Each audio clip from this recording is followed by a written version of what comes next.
ochlik zamoni ekan. Na bug'doy topilarkan, na arpa. Kofirlar Hazrati Ibrohim bilan na tijorat qilishar va na yordam berishar ekan. Qarasa, mu'minlar ochlikdan qiynalayotganini ko'rib, boshqa shahardan don olib kelay debdi. Bo'sh qoplarni tuyaga yuklab, don qidirishga chiqdi. Ammo kofir jim qarab turarmidi? To'rt tarafga Hazrati Ibrohimga don sotmanglar deb xabar yuborishibdi. Bo'sh qoplar bilan qaytishni xohlamabdi. Qoplarni qumga to'ldirib uyiga qaytibdi.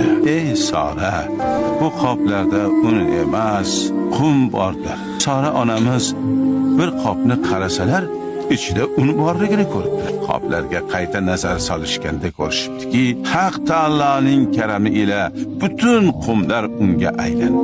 Hatto Alloh xohlasa qumni un qiladi, xohlasa mullani ham unchi qiladi. Ibrohim surasi 27-oyatida aytganidek, Alloh azmushan xohlaganini qiladi. Ya marhaba.